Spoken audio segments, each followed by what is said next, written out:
So with the clamshell, we need to find the best position that works for you. So everybody's body's different, but we need to find your position that isolates just your glutes only. So when we're doing it, we want our hamstrings to be relaxed and our upper back to be relaxed as well. We're going to have our knees at a 90-degree angle and our heels are touching and staying together. So you're going to bring that leg up for me, Nubs. Good. So what she's automatically done is what we want to try not to do. That top hip's going to naturally roll back. So when we're doing this, we've got to make sure that we push that top hip forward while still squeezing that knee up nice and high. Good. So we can see her hamstrings nice and loose and her lower back's loose.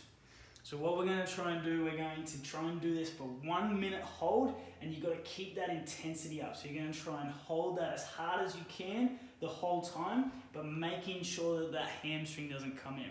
So 1 minute this side, rolling over 1 minute the other side, and then you're going to do that for 10 minutes straight.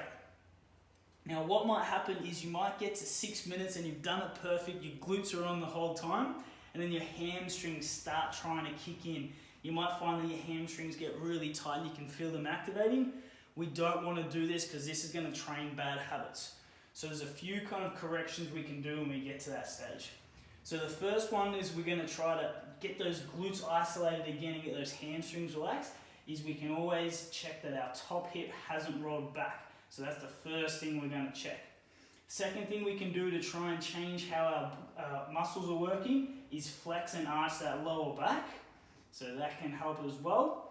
And the third one is, as long as those knees are at a 90-degree angle and these heels are touching, we can bring those knees up to our chest. Good. And that can often take those hamstrings out of it. Or keeping those knees at 90 degrees, we can bring those knees back, but making sure that we still keep that top hip forward. Good.